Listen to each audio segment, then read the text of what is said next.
1절부터 5절까지 말씀을 받들어서 읽겠습니다. 이후에 여호와의 말씀이 이상 중에 아브라함에게 임하여 가라사대 아브라함아 두려워 말라. 난 너의 방패요 너의 지극히 큰 상급이니라. 아브라함이 가로되 주 여호와여 무엇을 내게 주시려 하나이까. 나는 무자하오니 나의 상속자는 이 다메섹 엘리에셀이니이다. 아브라함이 또 가로되 주께서 내게 씨를 아니 주셨으니 내 집에서 길리운 자가 나의 후사가 될 것이니이다. 여호와의 말씀이 그에게 임하여 가라사대 그 사람은 너의 후사가 아니라 내 몸에서 날 자가 내 후사가 되리라 하시고 그를 이끌고 밖으로 나가 가라사대 하늘을 우러러 무뼈를 셀 수 있나 보라. 또 그에게 이르시되 내 자손이 이와 같으리라.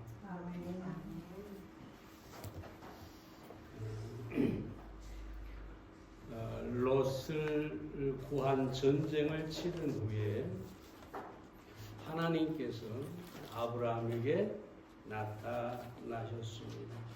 그리고 후손을 약속하시면서 그 후손이 하늘의 별과 같으리라 그렇게 말씀하십니다. 그러면서 여기서 중요한 말씀 가운데 하나가 아브라함이 하나님을 믿으니 하나님께서 그 믿음을 의로 여기셨다고 합니다. 이 15장에서 우리가 몇 가지 교훈을 생각해 보겠습니다. 첫째로 하나님은 믿음을 의로 여기셨습니다. 6절 말씀을 다시 봅니다. 아브라함이 여호와를 믿으니 여호와께서 이를 그의 의로 여기시고. 여기서 이후에는 아브라함이 롯을 구출한 후라고 하는 표현인데 바로 즉시라는 의미보다도 아마 조금 시간이 지났을 거라는 생각이 듭니다. 그 기간은 알 수가 없지만 중요한 것은 하나님께서 아브라함에게 나타나시고 아브라함에게 말씀하셨다는 것입니다. 뭐라고 말씀하십니까? 두려워 말라고 하십니다. 그러면서 두 가지 이유를 제시하죠. 너는 두려워 말라. 왜 두려워 말아야 하느냐? 먼저 여호와께서 방패가 되시기 때문이었습니다. 1절 말씀에 보면 나는 너의 방패라. 방패라. 어쩌면 아브라함은 롯을 구한 다음에 그 주변의 나라들로부터 아마 집중 견제를 받았을지 몰라요. 저 아브라함 대단하네. 저 이방인이 와가지고 남의 땅에 와가지고 그래서 그들에게 눈에 가시가 될 수가 있는 거죠. 어떻게든지 아브라함을 뽑아내야 되는 거죠. 경계하고 틈이 보이면 언제든지 공격할 수 있는 가나안 족속들에게 아브라함은 한마디로 미운 털이 박혀버린 거죠. 그래서 어쩌면은 사랑 때문에 롯을 위해서 전쟁을 했지만 전쟁이 끝나고 나서 이 아브라함이 두려워했을 수가 있다는 것이죠. 그때 하나님께서 나타나셔서 두려워 말라 나는 너의 방패가 됨이니라. 여러분 방패가 뭔지는 아시죠? 적이 칼로 활로 공격이 올 때 자신의 몸을 보호하는 무기가 바로 방패라는 거죠. 여러분 전쟁에서 이 방패는 대단히 중요하죠. 만약에 적이 아무리 공격을 해온다 하더라도 아주 튼튼한 방패를 가지고 막을 수 있다면 그 공격은 아무 의미가 없게 됩니다. 여러분, 알렉산더 대왕이 세계를 정복한 그 무기 중에 하나가 바로 노수로 만든 방패와 칼과 창과 이런 것들이었어요. 그러니까 그 당시에 다른 민족들은 아마 어쩌면 나무라든가 아주 약한 것으로 방패를 삼고 있었을지 모르는데 알렉산더의 군대는 방패, 롯으로 만든 방패를 가지고 전쟁했어요. 그러니까 전쟁이 백전백승일 수밖에 없죠. 세계를 정복할 수밖에 없었죠. 이 방패라는 것이 그만큼 전쟁에서 중요한 것입니다. 근데 여기 보세요. 하나님께서 말씀하시기를 나 하나님이, 이 전능한 하나님이 너의 방패다. 하나님께서 내 앞에서 방패가 되시면 나를 공격할 수 있는 무기는 어떤 것도 없습니다. 아무리 대단한 화살도, 아무리 강한 창도, 칼도 해칠 수가 없죠. 사랑 여러분, 오늘 이 아침에 우리는 이 사실을 확실하게 믿어야 합니다. 믿어야 합니다. 잘 아는 말씀 로마서 8장 37절에 보면 이 모든 일에 우리를 사랑하시는 이로 말미암아 넉넉히 이긴다. 왜 우리가 이기느냐? 왜 두려워하지 않느냐? 바로 하나님이 우리의 방패가 되시기 때문입니다. 여러분, 매일매일 또는 어떤 두려운 순간에 하나님을 방패로 삼고 나아가시기를 바랍니다. 다음으로 여호와께서 상급이 되시기 때문입니다. 다시 1절에 보면 너의 지극히 큰 상급이니라. 이 상급이라고 하는 것은 뭐냐면 하나님께서 아브라함에게 베푸실 상, 보상을 말하는 거죠. 근데 여기 아브라함을 잘 보세요. 뭐라고 합니까? 하나님, 내가 부자가 되고 전쟁에서 승리도 하고, 나는 정말로 대단한 삶을 살고 있습니다. 그런데 문제는 나에게 씨가 없습니다. 내 후손이 없습니다. 당시에 가장 중요한 것은 전쟁의 승리나 무슨 거부가 되는 것이나 이런 것이 아니라 자기를 이을 자식이 있어야 됐던 것이죠. 아브라함에게 그것이 최고였어요. 근데 아브라함이 하나님 나는 후사가 없습니다. 나는 씨가 없습니다. 나는 자식이 없습니다. 다른 것이 무슨 소용이 있겠습니까? 그래서 하나님 앞에 투정을 하죠. 나는 자식이 없으니 집에서 기른 이 엘리에셀을 후사로 삼겠습니다. 자식은 낳을 수 없지요. 자기 후사를 삼아야 하는데 자기를 무덤에 묻어주고 관리해주고 할 후사가 있어야 되는데 그 후사가 가만히 자기 집에서 보니까 자기 종 가운데 엘리에셀이라는 이 종이 믿을만 했던 것이죠.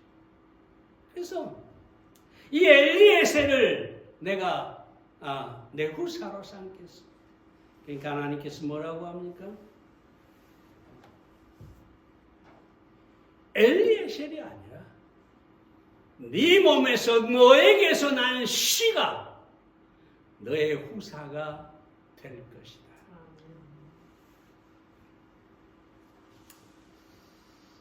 사랑하는 여러분,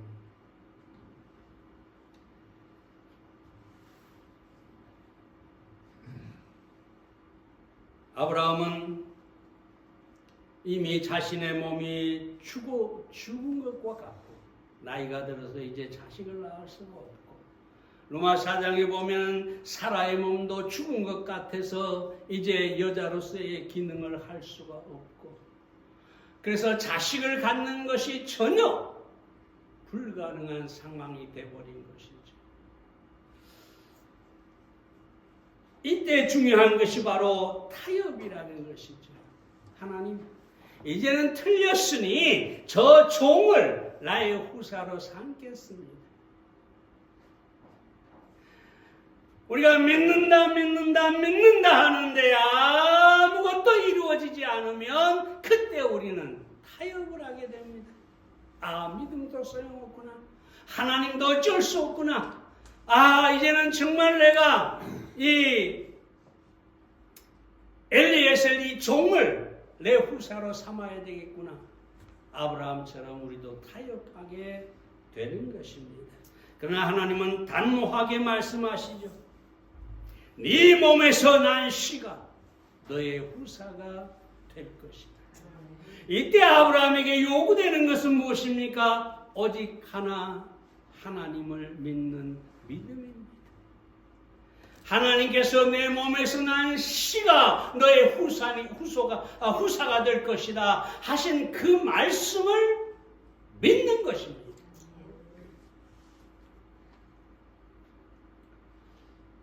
사랑하는 여러분, 우리가 믿음을 가지면 하나님은 믿음 따라 역사하십니다. 나중에 보겠지만 죽은 것 같은 아브라함의 몸, 사라의 몸에서 아들 이삭을 낳게 하셨습니다. 하나님의 전능하심이 무엇이든지 하실 수가 있는 것이죠. 그러면서 아브라함의 믿음을 의로 여기셨다. 그 말씀을 하시고 아브라함을 데리고 밖으로 나가 밤하늘의 별을 보여주고 너의 후손이 이와 같을 것이다. 정말 황당하죠. 믿음이 없으면 황당합니다. 왜냐? 지금 현재 자식이 하나도 없는데 저 하늘의 별과 같은 자손이 있을 것이다. 황당한 얘기죠. 더구나 자신의 몸은 죽은 것 같은데 믿음으로 받지 않으면 결코 있을 수 없는 일이죠. 그런데 아브라함이 그 사실을 믿음에 하나님께서 의로 여기셨다.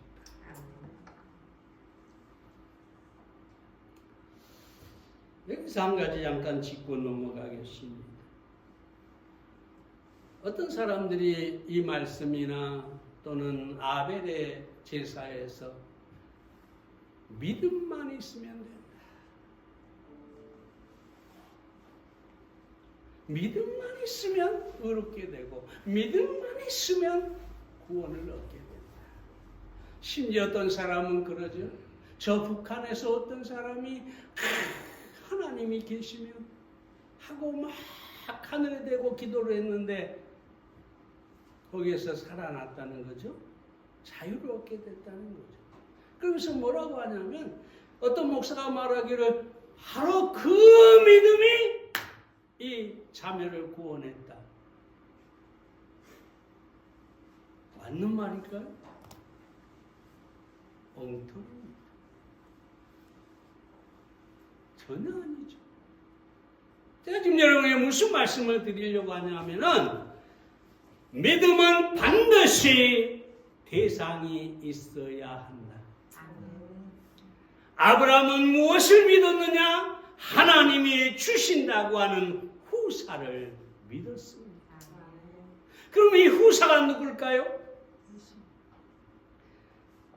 갈라디아 3장 16절에 보면 이렇게 얘기하죠. 이 약속들은 아브라함과 그 자손들에게 말씀하신 것인데 여럿을 가리켜 그 자손들이라 하지 아니하시고 오직 하나를 가리켜 내 자손이라 하셨으니 곧 그리스도라. 아브라함이 후사를 믿었는데 그 후사가 누구냐? 예수 그리스도라는 거죠.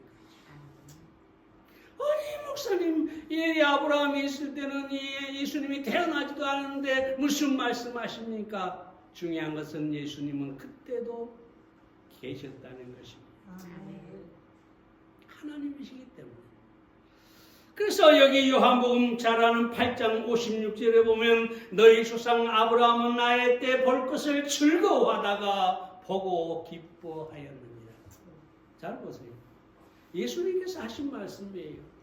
너희 조상 아브라함은 나의 때 보기를 볼 것을 즐거워하다가 보고 기뻐했다. 이 말은 무슨 말일까요? 아브라함은 예수님이 이 땅에 오시고 십자가에서 죽으시고 장사됐다가 부활하신 이 놀라운 일을 아브라함은 보고 기뻐했다. 보고 기뻐했다고 그러죠. 보고.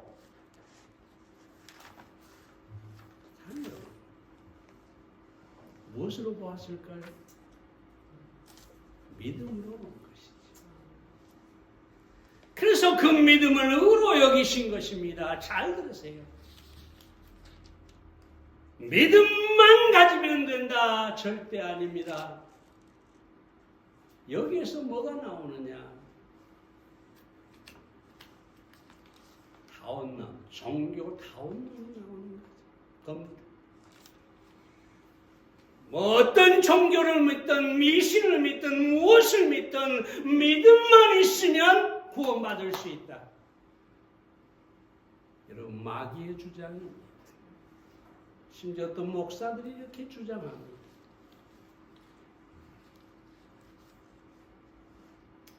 중요한 것은 믿음보다 믿음도 중요하지만 믿음보다 더 중요한 것은 믿음의 대상입니다. 아브라함이 후사를 믿은 것처럼 예수 그리스도를 믿은 것처럼 오직 예수 그리스도만이 우리에게 의를 주시고 구원을 주시는 것입니다. 그러므로 누구든지 예수 그리스도를 믿기만 하면 구원을 얻게 됩니다. 여러분 잘 들으십시오. 하나님께서 아브라함에게 후사를 약속할 때 그 후사가 그리스도라고 하는 사실을 분명하게 보이셨고 그래서 아브라함이 보고 즐거워했다, 기뻐했다.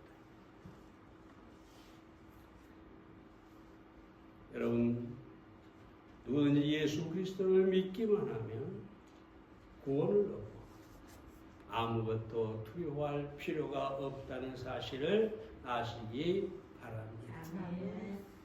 두 번째로 오늘 15장에서 발견할 수 있는 것은 하나님께서 아브라함에게 햇불 언약으로 확신을 주셨다는 거죠. 7절과 8절 말씀을 봅니다. 또 그에게 이르시되 나는 이 땅을 내게 주어 업을 삼게 하려고 너를 갈대아 우리에서 이끌어낸 여호와로라. 그가 가로되 주 여호와여 내가 이 땅으로 업을 삼을 줄을 무엇으로 알리까?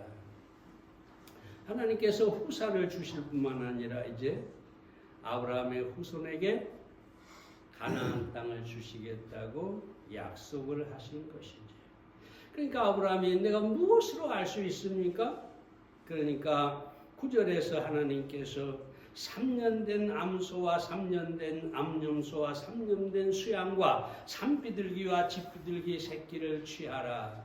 그리고 그것들을 잡아서 중간을 쪼개고 그리고 새는 쪼개지 않았습니다. 재물을 쪼개고 하나님께서 그 재물에 쪼개진 사이를 지나가셨습니다. 물론 하나님의 햇불이 지나가지. 이건 뭘 얘기하느냐? 이 언약은 일방적인 하나님의 약속을 말합니다. 무조건적인 언약을 말합니다. 그러니까 아브라함이 어떠냐와 상관없이 그저 하나님이 아브라함에게 무조건적으로 약속을 하셨어요. 그것이 바로 이 횃불 언약입니다. 이 아브라함의 믿음에 대해서 우리가 잘 아는 것처럼 바울이 이렇게 얘기하죠. 믿음이 약하여지지 아니하고 믿음이 없어 하나님의 약속을 의심치 않고 믿음에 견고하여져서 하나님께 영광을 돌리며 약속하신 것을 능히 이루실 줄을 확신하였으니 로마서 4장의 말씀입니다. 하나님의 약속을 하나님께서 능히 이루실 것을 확신한다. 자, 그러면 이 쪼개진 짐승의 언약은 뭘 말하느냐?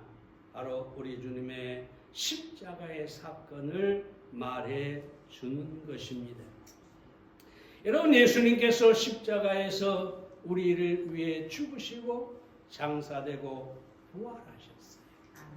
그리고 누구든지 믿기만 하면 구원을 얻는다고 합니다. 이 언약은 무조건적인 언약입니다. 내가 얼마나 선하냐, 얼마나 부자냐, 얼마나 명예를 가지고 있느냐, 얼마나 잘생겼느냐, 얼마나 못생겼느냐, 아무 상관이 없습니다. 아무 상관이 없습니다. 어떤 조건도 필요 없이 누구든지 믿기만 하면 구원을 얻게 되는 것입니다.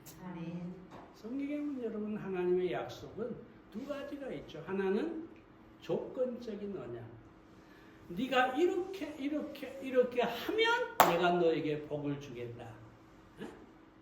그렇게 하죠. 예를 들어서 네가 부모를 공경하면 땅에서 잘되고 장수하게 해주겠다. 조건적인 약속이죠. 근데 무조건적인 약속이 또 있습니다. 어떤 조건도 필요 없어요. 하나님이 일방적으로 약속하고 일방적으로 주시는 그런 무조건적인 은혜입니다. 이 은혜가 창세기 3장 15절에서 여자의 후손을 주셔서 마귀의 머리를 상하게 하는, 그리고 그 여자의 후손은 그 발이 상한 이런 예언이 있잖아요. 물론 예수님에 대한 예언이죠. 이 예수님의 구원에 대한 예언은 모든 성경에서 무조건적인 언약입니다. 어떤 죄인도 그저 믿기만 하면 구원을 얻게 하시는 것이죠. 더욱 놀라운 사실은 이것은 무조건적인 언약이기 때문에 구원받은 우리가 어떤 삶을 사느냐와도 상관이 없어요. 그러니까 내가 예수님을 믿고 구원받았는데 어쩌다가 타락을 했어요. 어쩌다 세상으로 갔어요. 어쩌다가 믿음을 버릴 수도 있어요. 무조건적인 언약은 그것이 조건이 되지 않아요. 예를 들어 봅시다. 네가 만약에 계속 믿음 생활을 하고 한 번도 타락하지 않으면 너를 구원하실 것이다. 조건을 달고 약속하지 않았다는 거죠. 이해가 됩니까? 우리 구원은 전적인 은혜예요. 100% 은혜예요. 죽을 때까지 은혜예요. 조건이 없어요. 조건이라고 한다면 그저 믿기만 하면.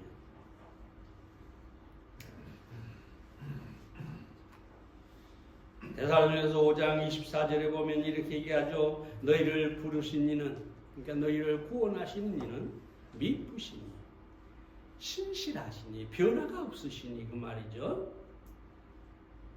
그가 또한 이루시리라. 한번 우리를 불러 구원하셨으면 하나님께서 이루신다. 그 다음에 빌립보서 1장 6절에 보면 너희 속에 착한 일을 시작하신 이가 우리가 거듭나는 순간, 우리가 구원받은 순간 하나님이 우리 안에 착한 일을 하신 거죠. 뭐라고 얘기합니까? 그리스도 예수의 날까지 이루실 줄을 확신하노라. 확신하노라. 그러니까 우리는 아무것도 염려할 필요가 없습니다. 하나님의 무조건적인 언약에 따라 우리가 구원을 받았고 의롭게 됐고, 그것을 또한 끝까지 우리 주님 오실 때까지 이루실 것이라고 합니다. 내가 이루는 게 아니라 하나님이 이루실 것이라고 합니다. 그러므로 여러분, 예수님을 만약에 여러분이 영접하고 구원받았다면 아무것도 염려하지 마시기를 바랍니다. 이 하나님의 구원의 무조건적인 언약 안에서, 약속 안에서 확신을 가지고 살아가는 여러분들이 되시기를 바랍니다. 세 번째로 하나님은 그 자손들을 미리 작정하셨어요. 13절 14절 말씀을 봅니다. 여호와께서 아브라함에게 이르시되 너는 정령히 알라. 내 자손이 이방에서 객이되어 그들을 섬기겠고 그들은 400년 동안 내 자손을 괴롭히리라. 그 섬기는 나라를 내가 징치할지며 그 후에 내 자손이 큰 재물을 이끌고 나오리라. 여러분, 하나님은 아브라함과 그 후손들에 대한 정확한 계획을 갖고 계셨어요. 그냥 아브라함아 너에게 자식을 주겠다.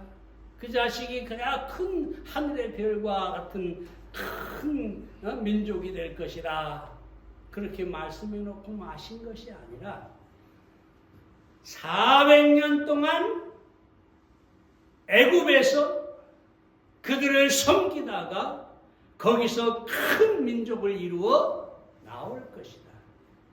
그리고 가나안 땅에 이를 것이라고 하죠. 그러니까 정확한 계산. 언제 나올지 모르는 게 아니라 400년 동안. 참 여러분, 하나님께서 자기 민족에 대하여 정확한 계획을 가지고 인도하시고 저들을 이끌어 가시는 것을 볼 수 있습니다. 왜 이스라엘 백성을 400년 동안 애굽에서 고난을 당하게 하셨을까?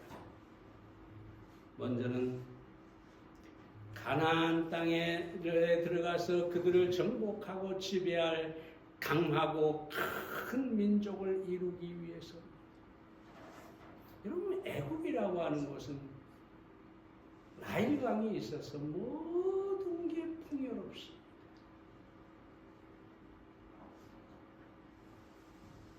그 땅에 이스라엘 백성을 인도하죠. 70명이 갑니다. 그리고 수백만 명의 인구로 번성을 하게 됩니다. 왜? 거기는 모든 게 풍요로우니까요.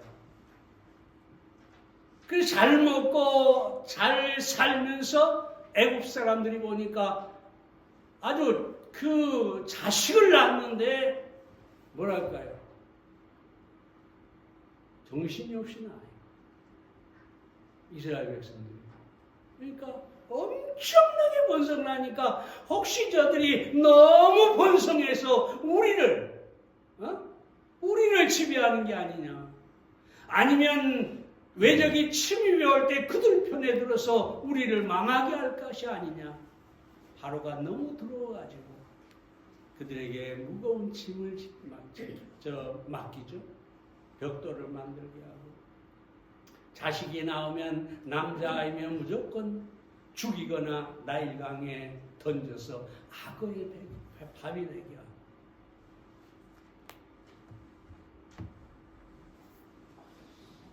왜 그랬을까요?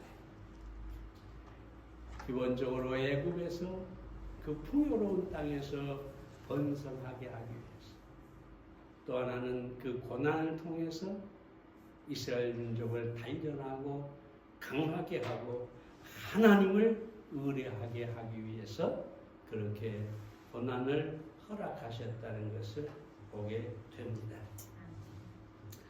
사랑하는 여러분, 다음으로 아직 가나안 땅의 죄악이 관영하지 않았기 때문입니다. 16절에 보면 이렇게 말합니다. 내 자손이 4대 만에 이 땅에 돌아오리니 이는 아모리 족속의 죄악이 아직 관영치 아니함이라. 무슨 말입니까? 가나안 땅에 있는 족속들, 아모리는 대표적인 족속이죠. 그 가나안 땅의 족속들이 아직 죄가 관영치 않았다. 관영했다라는 말은 무슨 말이냐면 더 이상 채울 틈이 없이 완벽하게 가득 찼다는 뜻이에요. 여러분, 죄가 더 이상 채울 필요 없이 완벽하게 가득 차면 무엇이 올까요? 심판이 오게 됩니다. 그때가 아직 내가 심판할 때가 아직 안 되었기 때문에 그때까지 기다려야 한다고 하는 것이죠. 단 여러분, 오늘날 세상은 죄악으로 관영했습니다. 누구도 부인할 수 없을 것 같아요.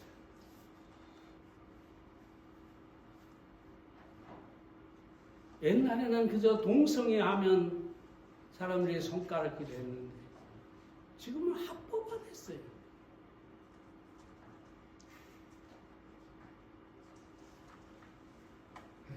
호텔, 모텔, 그리고 어떤 여행지, 여러분, 물론 즐기기 위해서 갑니다만 그 즐기는 것이 대부분이 죄악이라는 거예요.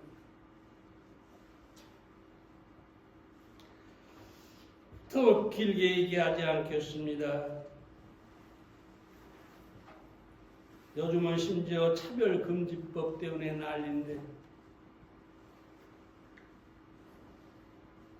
예를 들어서 내 자식이 동성끼리 남자를 데리고 와가지고 결혼하겠다고 아들이 그러면 여러분 부모가 반대하면 뭐가 된 줄 아세요? 차별금지법에 걸리는 거예요. 막을 수가 없어요. 목사가 강단에서 다른 종교에 대해서 공격하거나 거기에 구원이 없다거나 막 이런 소리가 하면 차별금지법에 걸려요. 이 세상은 점점 하나님을 떠나서 죄악 가운데서 악을 향해서 달려가고 있는 것이죠. 더 이상 찰 수 없을 만큼 가득 찬 것이 오늘날 죄악입니다. 어디 말은 말세가 가까이 다가왔다는 것이죠. 예수님의 재림과 심판이 다가왔다는 얘기입니다. 이런 때에 우리는 정신을 차리고 신앙생활을 하고 예수님의 재림을 소망하면서 세상의 빛과 소금으로 살아야 하겠습니다. 기도하겠습니다.